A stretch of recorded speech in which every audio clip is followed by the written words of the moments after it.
Hello दोस्तों, welcome everyone to dear मित्रों। तो दोस्तों आज का हमारा टॉपिक जो है वो है difference between investing and auditing.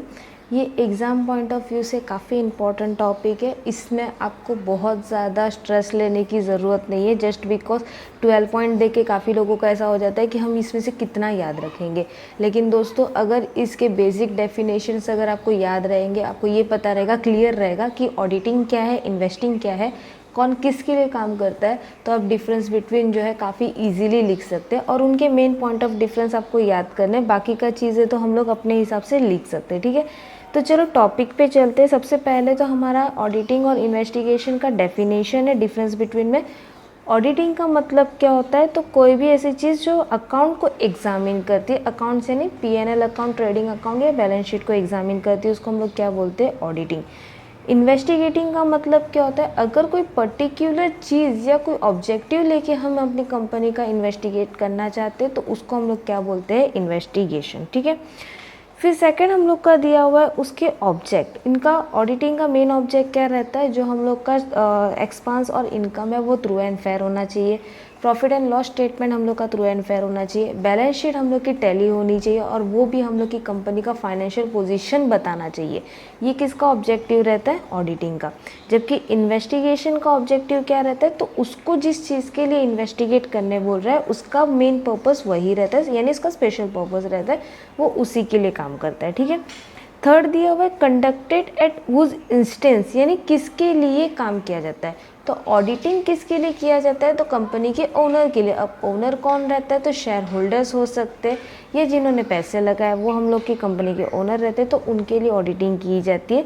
Investigation किसके लिए की जाती है, तो ओनर तो रहते ही रहते हैं, लेकिन उसके साथ अगर कोई आउटसाइडर भी आपकी कंपनी में इंटरेस्टेड है इन्वेस्टिगेट करने के लिए, तो उसके लिए भी इन्वेस्टिगेशन हो सकता है। ठीक है, फिर फोर्थ पॉइंट ऑफ डिफरेंस दिया हुआ है वेदर कंपलसरी, क्या कंपलसरी है ऑडिटिंग और इन्वेस्टिंग।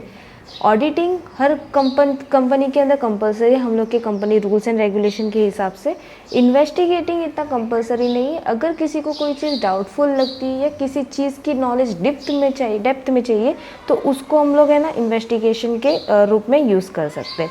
फिफ्थ हम लोग का दिया हुआ है audited account, the accounts are audited by the auditor and not previously subjected to any verification of the scrutiny, यानी जो भी अकाउंट रहता है वो सिर्फ और सिर्फ ऑडिटर ही चेक करेगा, बाकी उसके पहले किसी ने उसको चेक नहीं किया होगा। जबकि इन्वेस्टिगेशन में ऑडिटर के जो बुक ऑफ अकाउंट चेक हुए रहते हैं उसी के ऊपर हम लोग क्या करते हैं, इन्वेस्टिगेशन करते हैं। ऐसा सिचुएशन रहता है कि कभी कभार हम लोग को ऑडिटेड बुक नहीं मिलते तो इन्वेस्टिगेटर का काम बढ़ जाता है, यानी उसको पहले तो ऑडिटिंग करना पड़ता है, उसके बाद वो अपनी इन्वेस्टिगेशन को स्टार्ट कर सकता है।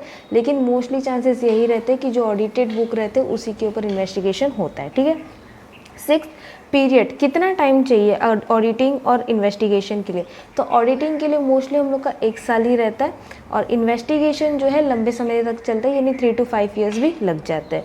Examination of book of account, in audit the examination is limited to the book of account. Auditing में एग्जामिनेशन जो है हमारे बुक ऑफ अकाउंट तक ही रहता है, जबकि इन्वेस्टिगेशन में जिस टाइप में हम इन्वेस्टिगेट कर रहे हैं तो उसके हिसाब से हम लोग को अपने इन्वेस्टिगेशन के बिजनेस को चलाना पड़ता है। टेस्ट चेकिंग, ऑडिटिंग के अंदर टेस्ट चेकिंग होता है और अपना इन्वेस्टिगेशन में टेस्ट चेकिंग नहीं होता। सिक्स्थ एडजस्टमेंट, ऑडिटिंग के अंदर कोई कंपलसरी नहीं किसी अमाउंट को एडजस्ट करना, जबकि इन्वेस्टिगेशन के अंदर अगर हम लोग को कोई चीज़ यानी नेट प्रॉफिट या प्रॉफिट एंड लॉस स्टेटमेंट को एडजस्ट करना पड़ता है तो वो चीज़ हम लोग उसको करने पड़ते हैं। ठीक है, 10th पॉइंट हम लोग का है एक्सटेंड ऑफ चेकिंग, यानी कहाँ तक हम उसका चेकिंग कर सकते हैं।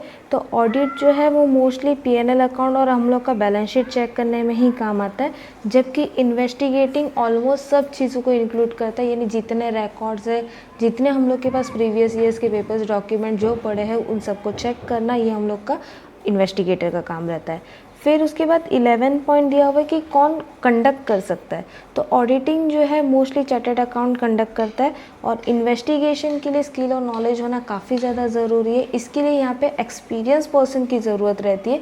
तो ये मोस्टली सीनियर ऑडिटर जिन्होंने काफ़ी अच्छे से काम किया, काफ़ी पहले से काम करते आ रहे, वो यहाँ पे इन्वेस्टिगेशन करते हैं। लास्ट हम लोग का पॉइंट है स्कोप। ऑडिटिंग का स्कोप जो रहता है वो डिफाइंड रहता है, यानी उसको पहले से ही पता रहता है उसको कहाँ पे काम करना है, कितना काम करना है। जबकि इन्वेस्टिगेटर हम लोग को काफ़ी पहले से हम पढ़ते आ रहे हैं कि वो डेप्थ नॉलेज पढ़ता है, डेप्थ में जाके काम करता है। इसकी वजह से उसका स्कोप जो है फ्लेक्सिबल होना चाहिए, यानी उसको चेंजिंग सर्कमस्टेंसेस के साथ खुद को एडजस्ट करना आना चाहिए। तो दोस्तों यहाँ पे हमारे क्विकली से 12 पॉइंट कंप्लीट हुए। ज़्यादा कितना टाइम लगा हम लोग को? 4 से 5 मिनट। बस आप अपना 4 से 5 मिनट इसको दे दीजिएगा और आपका 7 मार्क का आंसर इसके अंदर कवर अप हो जाएगा। एक बार ज़रूर इसको मेरे एक्सप्लेनेशन के बाद एक बार ज़रूर इसको रीड आउट कर दीजिएगा ताकि आपको और अच्छे से समझ में आए। और एग्ज़ाम में जाने से पहले सिर्फ इसके पॉइंट्स जो है वो याद कर लीजिएगा, मेन पॉइंट ऑफ डिफरेंस। बाकी आप अपने हिसाब से इसके अंदर आंसर लिख सकते हो। अगर आपको वीडियो अच्छा लगे तो प्लीज़ अपने दोस्तों के साथ शेयर करना बिल्कुल ना भूलिएगा, ताकि इस वीडियो से उनकी भी हेल्प हो सके। जितना ज़्यादा शेयर होगा उतने ज़्यादा लोगों को ये वीडियो हेल्प करेगा और उनको एग्ज़ाम अटेंड या क्लियर करने में ईजी पड़ेगा। होपफुली दोस्तों आपको वीडियो समझ आया होगा। वीडियो समझ आया तो प्लीज़ अपने दोस्तों के साथ शेयर करना और डीएम मित्र को सब्सक्राइब करना बिल्कुल ना भूलिएगा। मिलते हैं नेक्स्ट वीडियो में, तब तक के लिए बाय बाय।